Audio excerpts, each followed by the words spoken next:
Hello, so I'm Anne-Marie Garnett. I am the Director of the Early Career Framework for Leeds Teaching School Hub, and we are working with 53 schools.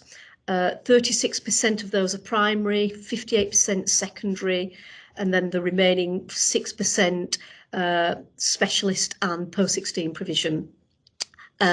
We currently have 204 ECTs working with us and slightly fewer mentors because some of the mentors are working with more than one ECT.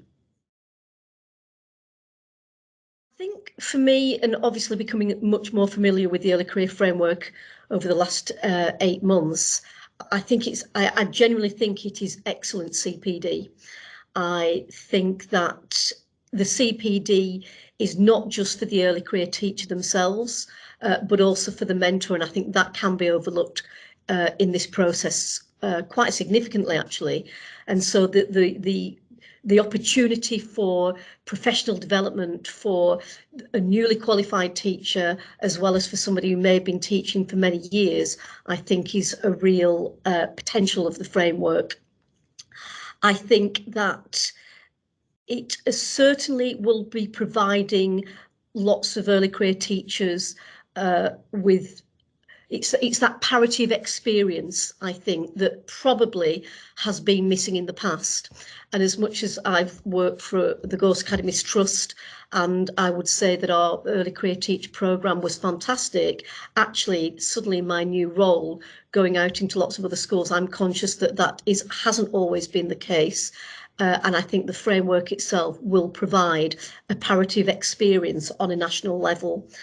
And I also think that it's probably, and particularly in a post-COVID world, it is that extension of training that many teachers will probably, I would hope, would relish after what has been several years, maybe finishing a degree and then doing the teacher training programme, where it was not the seamless experience that they would have wanted. And of course, we're not going to be in a post-COVID world all the time, but I certainly think that the framework itself is providing that the CPD that is so important to ensure, hopefully, that ECTs stay in the profession.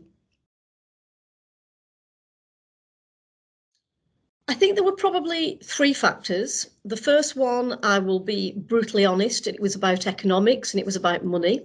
And I think that UCL, of the providers that we looked at seriously, financially provided the best deal. But put that to one side, I think the 2 key factors for me, I found the on-site style of mentoring a really powerful tool.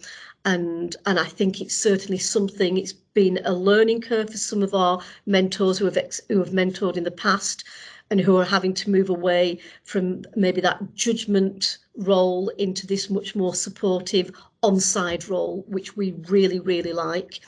And the other thing I think is that we like the idea that UCL were covering the framework in the first 12 months. So in year 1, all aspects of the framework were covered. Year 2 then becomes a much more bespoke programme, and we could talk to all the schools who wanted to work with us about how in year 2, even though I'm not quite sure how it will unfold at this moment, but that much more personalised, bespoke way of looking at the programme in year 2.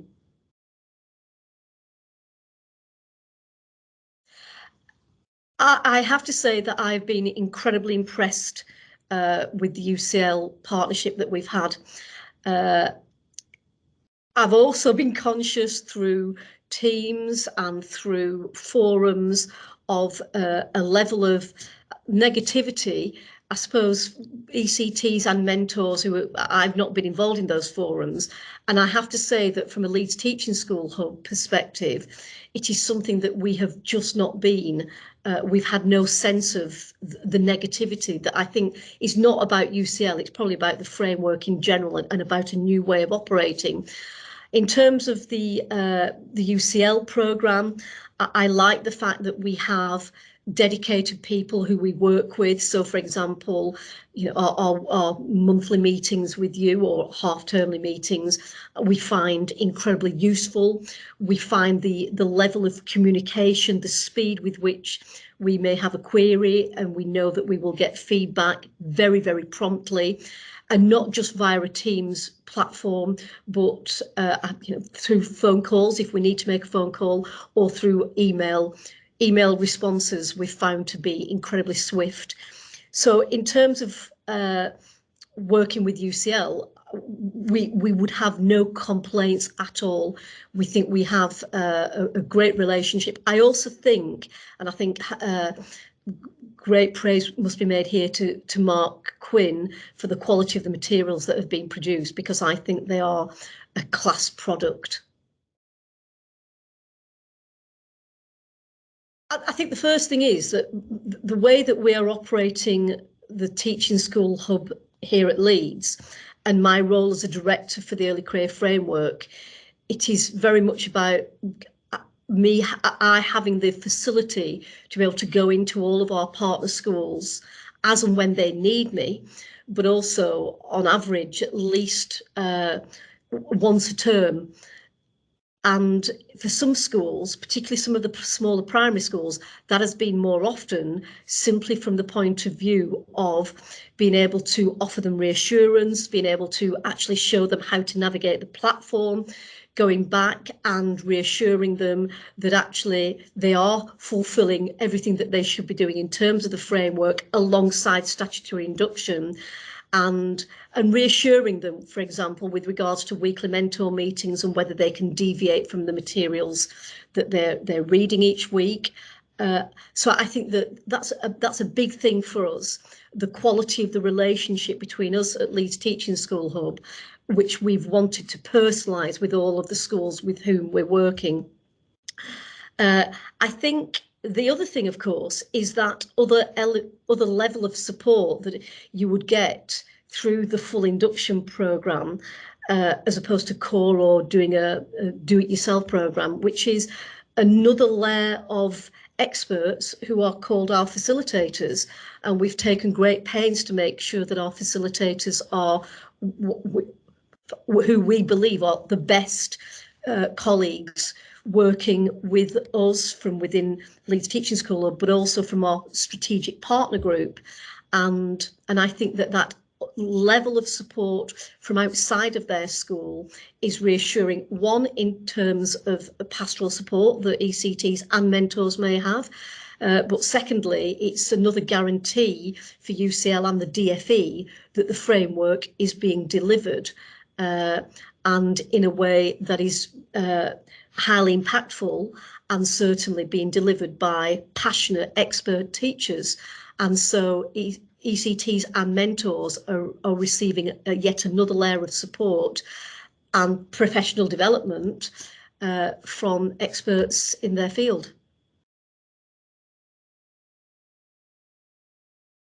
I think if, as a Leeds Teaching School, we have our own skip provider, but take that away. If you think about this, you know, teacher training programs, then flowing naturally into the early career framework, and then from there onwards flowing into what the DFE hope will be, more colleagues wanting to take on board further professional development in the form of MPQs. And I certainly think that if they are receiving quality expert input in their first 2 years of teaching, it should set them up for that lifelong learning that will keep them hopefully in the profession, but also, you know, keep alive a thirst for knowledge, keep alive a desire to learn, ensure that they're keeping abreast of the latest developments in education. So I think that for us, it really, you know, it is that seamless thread from their training year through to their early career teacher 2-year programme, and then hopefully thereafter into further development from national professional qualifications. Would welcome schools, colleagues who wish to contact us with regards to the early career framework, which we run in conjunction with UCL, and that would be to contact me, Anne-Marie Garnett, lowercase, at Leeds Teaching School Hub.org.uk. And for me, beyond that, I think anybody who's considering taking on board ECTs to work on the ECF programme for next year, I think the first thing I would recommend is that they think very carefully about the mentorship and who is going to be mentoring the ECT or ECTs, because I think that's a critical relationship and plays such a big part, I think, in the success of the programme, ensuring that their timetables are set up, that the ECT and the mentor have the time to be able to conduct those meetings on a weekly basis. I would encourage anybody who's going to be looking at this for next year to start to look at the ECF now and to look at the breadth of the learn that and then the learn how to statements. And again, I would welcome anybody who wishes to talk about the experience as it has been for us this year to contact us. I could happily put them in touch with the school. We're working with primary, secondary, post-16 and specialist schools, so we could happily put them in touch with somebody who is in the programme now, as it were, so that they can get that sense of what the experience has really been like for them. And the other thing I would just say is to ensure that schools that are going to be taking on ECTs for September or embarking on the ECF for the next academic year, that they are clear of the distinction between the early career framework and statutory induction. And how I say, what I say rather is that the early career framework is the CPD, the professional development that sits behind the ECTs over 2 years, being able to show that they have met the 8 teacher standards. It is a separate entity, although it is closely intertwined. But I think that would be a big thing for me in my communications with schools.